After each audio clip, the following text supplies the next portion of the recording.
হাঁস পালন করে তাদের ভাগ্যের পরিবর্তন করতে পারেন। ক্ষুদ্র নৃতাত্ত্বিক জনগোষ্ঠী আছেন তাদের আর্থসামাজিক এবং জীবনমান উন্নয়ন করা। মৌলভীবাজার তো আজকে কমলগঞ্জ ইউনিয়নের মাধবপুর ইউনিয়নে হাঁস পালন সুফল প্রকৃতির মধ্যে বাড়ন্ত উন্নত জাতের হাঁসের বাচ্চা বিতরণ করা হচ্ছে।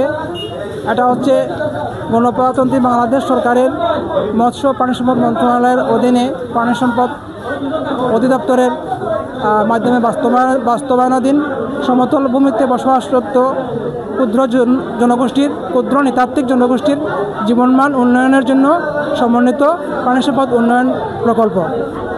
এই প্রকল্পের মাধ্যমে উদ্দেশ্য হচ্ছে যারা টানা সপ্তমবারের মতো বেস্ট টিস্যু পেপার ব্র্যান্ড হিসেবে স্বীকৃতি পেয়েছে বসুন্ধরা টিস্যু। ক্ষুদ্র নৃতাত্ত্বিক জনগোষ্ঠী আছেন তাদের আর্থসামাজিক এবং জীবনমান উন্নয়ন করা।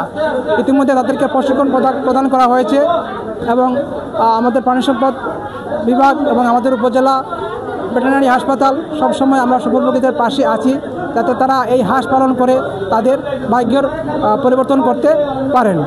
পাশাপাশি আজকে তাদেরকে খাদ্য এবং অন্যান্য উপকরণ বিতরণ করা হচ্ছে এবং আমরা আশাবাদী যে যারা এই ক্ষুদ্র নৃতাত্ত্বিক প্রান্তিক জনগোষ্ঠী আছেন তারা এই হাঁস পালনের মাধ্যমে তাদের ভাগ্য পরিবর্তন করতে পারবেন। এর আগে আমরা এই প্রকল্পের মাধ্যমে